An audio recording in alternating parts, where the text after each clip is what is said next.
ಹೇ ದಿಗ್ಗಜಾಹ ಸಂಕಟದಂತ ಮಿಶ್ರ, ದಿಗ್ಗಜಗಳನ್ನು ಆನೆಗಳನ್ನು ಕರೀತಾನೆ. ಆ ಆನೆಗಳನ್ನು ಪ್ರಹ್ಲಾದನ ಮೇಲೆ ಬಿಟ್ಟಾಗ ಆನೆಗಳ ದಂತಗಳು ಮುರಿದು ಹೋಯಿತು ಅಂತ ವಿಷ್ಣು ಪುರಾಣ ಹೇಳ್ತಾ ಇದೆ. ಭಗವದ್ಭಕ್ತಿಗೆ ಅಷ್ಟು ಸಾಮರ್ಥ್ಯ ಇದೆ. ಭಗವದ್ಭಕ್ತನಾದವನನ್ನು ಭಗವಂತ ಹೇಗೆ ರಕ್ಷಿಸ್ತಾನೆ ಎನ್ನುವುದಕ್ಕೆ ಇದು ತುಂಬ ಸುಂದರವಾದಂತಹ ನಿದರ್ಶನ.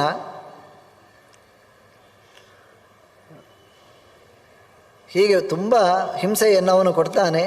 ಎಷ್ಟು ಹಿಂಸೆಯನ್ನು ಕೊಟ್ಟರೂ ಕೂಡ ಅವನಿಗೆ ಯಾವುದೇ ರೀತಿಯಾದಂತಹ ಉಪಟಳವು ಕೂಡ ಆಗುವುದಿಲ್ಲ.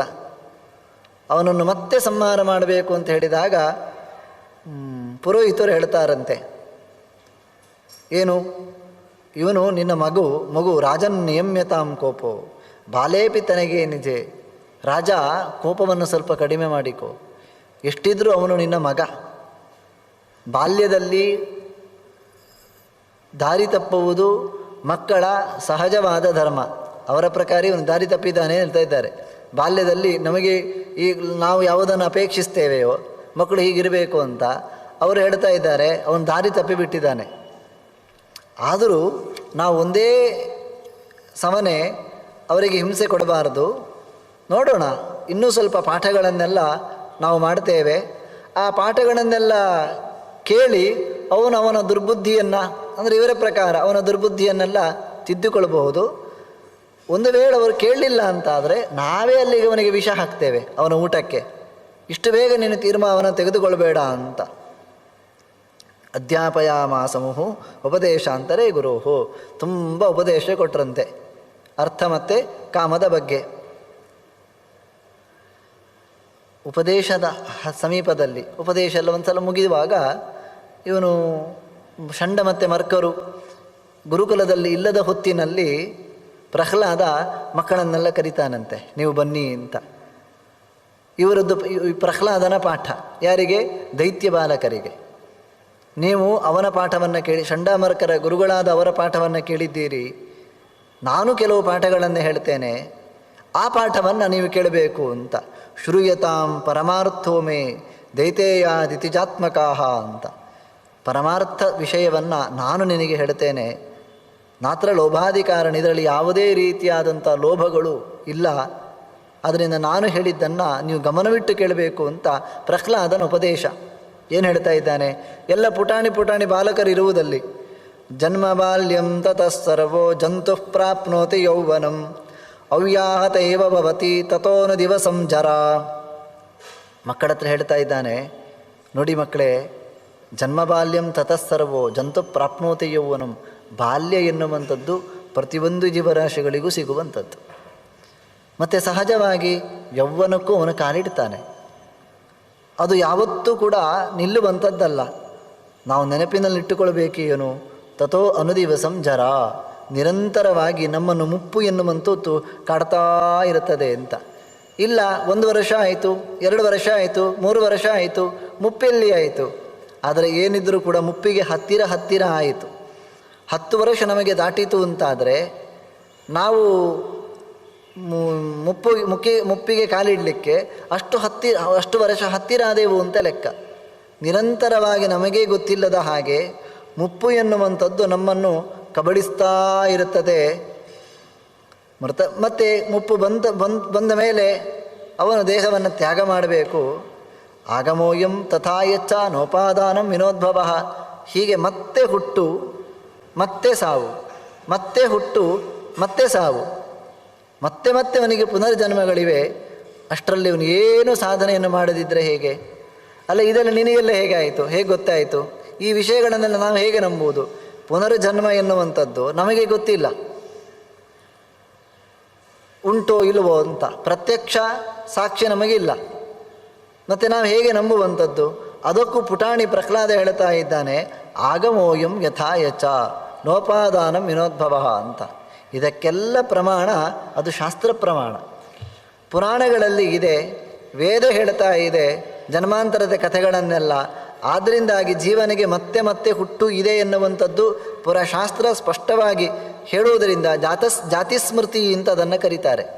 ಕೆಲವೊಮ್ಮೆ ಈ ಜಾತಿ ಸ್ಮೃತಿ ಕೆಲವರಲ್ಲಿ ಬರುವುದು ಅಂತ ಉಂಟು ಅಂತ, ಜನ್ಮಾಂತರದ ನೆನಪು ಆಗುವುದು ಅಂತ ಉಂಟು ಅಂತ.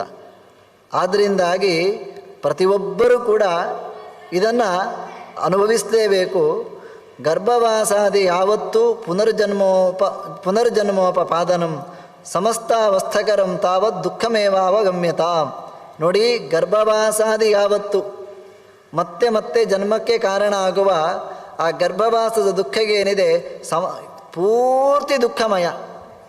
ಆ ಗರ್ಭದ ಒಳಗೆ ಒಂದಿನಿತು ಸುಖ ಎನ್ನುವಂಥದ್ದು ಸುಖದ ಲವಲೇಶ ಇಲ್ಲ ಅಂತ. ನರಕಕ್ಕೆ ಇನ್ನೊಂದು ಉದಾಹರಣೆ ಯಾವುದು ಅಂತ ಪುರಾಣ ಕೊಡುವುದು ಅದನ್ನೇ. ಬೇರೆ ನರಕ ಇಲ್ಲ. ಅವನು ಹೊರಗೆ ಬರುವ ಹೊತ್ತಿನಲ್ಲಿ ಆ ಗರ್ಭವಾಸ ಏನು ಮಾಡಿರ್ತಾನೆ ಅದು ತುಂಬ ನರಕಕ್ಕಿಂತ ಹೆಚ್ಚಿನ ದುಃಖ ಅಲ್ಲಿ ಅನುಭವಿಸಬೇಕು ಜೀವ ಅಂತ ನಾವು ಯೋಚನೆ ಮಾಡಿದರೆ ಗೊತ್ತಾಗ್ತದೆ. ಆ ಸ್ಥಾನದಲ್ಲಿ ಆ ಮಗು ಇದ್ದು ಪುಟ ಏನು ಎಚ್ಚರವೂ ಇಲ್ಲ, ಲವಲೇಶ ಜ್ಞಾನ ಇಲ್ಲ. ಅಲ್ಲಿ ಆ ಮಲಪ್ರದೇಶದಲ್ಲಿ ಇದ್ದು ಅಲ್ಲಿ ಇರುವಂತಹ ಆಹಾರಗಳು ಕೂಡ ಕೆಲವೊಮ್ಮೆ ಆ ನೀರು ಇತ್ಯಾದಿಗಳೆಲ್ಲ ಒಳಗೆ ಹೋಗುವುದು ಅಂತ ಉಂಟು. ಇಷ್ಟು ದುಃಖವನ್ನು ಅಲ್ಲಿದ್ದು ಅನುಭವಿಸಬೇಕು. ಮನ್ಯತೆ ಬಾಲಿಬುದ್ಧಿತ್ವ ದುಃಖಮೇವ ಹಿ ತತ್ವನಃ. ಯಾರು ಇದನ್ನು ಯೋಚನೆ ಮಾಡುವುದಿಲ್ಲ ಅವನು ಮತ್ತೆ ಮತ್ತೆ ಇಂಥದ್ದೇ ದುಃಖದ ಮೂಲೆಗೆ ಅವನು ಬರ್ತಾನೆ ಅಂತ ಹೇಳಿ ಭ್ರಾಂತಿಜ್ಞಾನಾವೃತಾಕ್ಷಾಣ ದುಃಖಮೇವ ಸುಖಾಯತೆ. ಇದನ್ನು ಮಧ್ವಾಚಾರ್ಯರು ತುಂಬ ಕಡೆ ಉಲ್ಲೇಖ ಮಾಡ್ತಾರೆ. ತಮ್ಮ ಅನುವ್ಯಾಖ್ಯಾನದಲ್ಲಿ ಕೂಡ ಈ ಮಾತನ್ನು ಉಲ್ಲೇಖ ಮಾಡಿದ್ದುಂಟು. ಅದು ನಮಗೆ ಅರ್ಥ ಆಗೋದಿಲ್ಲ ಅಲ್ವಾ. ನಾವಿದನ್ನು ಕೇಳಿದವರೇ, ಈ ಹಿಂದೆಯೂ ಕೇಳಿದವರೇ, ಇನ್ನು ಮುಂದಕ್ಕೂ ಕೇಳ್ತೇವೆ, ಇವತ್ತಿಗೂ ಕೇಳ್ತಾ ಇದ್ದೇವೆ. ನಮ್ಮ ಮನಸ್ಸು ಯಾಕೆ ಪರಿವರ್ತನೆ ಆಗುವುದಿಲ್ಲ? ಪೂರ್ಣವಾಗಿ ದೇವರನ್ನು ಯಾಕೆ ಹಿಡ್ಕೊಳ್ತಾ ಇಲ್ಲ?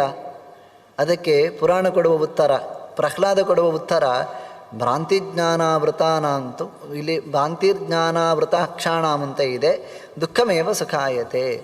ಭ್ರಾಂತಿಯಲ್ಲಿ ಇರುವವರಿಗೆ ದುಃಖವೇ ಸುಖ ಅಂತ ಕಾಣ್ತದೆ ಅಂತ. ಭಾಗವತ ವರ್ಣನೆ ಮಾಡುವಾಗ 2ನೇ ಸ್ಕಂದದಲ್ಲಿ ಮನುಷ್ಯರ ವ್ಯವಸ್ಥೆಯನ್ನು ಹೇಳುವಾಗ ಇವರು ದುಃಖೇಚ ಸುಖಮಾನಿನಃ ಅಂತ ಹೇಳ್ತದೆ. ಮನುಷ್ಯರ ಪರಿಚಯ ಮಾಡಿಕೊಟ್ಟದ್ದು ಭಾಗವತ ಹೇಗೆ ಅಂತಂದರೆ ದುಃಖೇಚ ದುಃಖದ ಗುಂಟ ಸುಖ ಹುಡುಕುವವರು ಅಂತ. ವಸ್ತುತಃ ದುಃಖದಲ್ಲಿಯೇ ಇದ್ದಾರೆ, ಆದರೆ ಆ ದುಃಖವನ್ನೇ ಸುಖ ಅಂತ ಭ್ರಮಿಸ್ತಾ ಇದ್ದಾರೆ ಅಂತ. ಇದಕ್ಕೊಂದು ದೃಷ್ಟಾಂತ ಕೊಡುವುದು ಅಂತ ಇದ್ದರೆ ಮೈಯಲ್ಲೆಲ್ಲ ಕಜ್ಜಿ ಆಗಿರ್ತದೆ. ಆ ಕಜ್ಜಿಯನ್ನು ತುರಿಸುವಾಗ ತುಂಬ ಖುಷಿ ಆಗ್ತದೆ. ತುಂಬ ಖುಷಿ ಅಂತಂದರೆ ಬಹಳ ಖುಷಿ. ಮತ್ತೆ ಮತ್ತೆ ಎಷ್ಟು ತುರಿಸಿದರೂ ನಮಗೆ ಸಾಕು ಅಂತ ಕಾಣುವುದೇ ಇಲ್ಲ.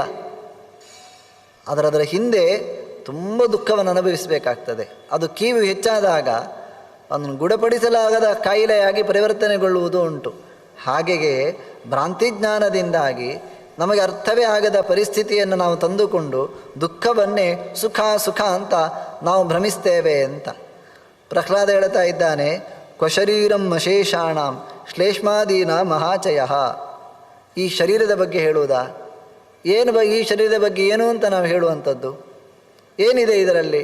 ಇದರಲ್ಲಿ ರಕ್ತ, ಮಾಂಸ, ಮೂಳೆ, ಮಜ್ಜ ಇತ್ಯಾದಿಗಳನ್ನು ಬಿಟ್ಟರೆ ಈ ಶರೀರದಲ್ಲಿ ಅಂತಹ ಒಂದು ಅದ್ಭುತವಾದಂತಹ ಸಂಗತಿ ಅಂತ ಏನಿದೆ? ಕ್ವಕಾಂತಿ, ಶೋಭಾ, ಸೌಂದರ್ಯ, ರಮಣೀಯಾದಯೋ ಗುಣ.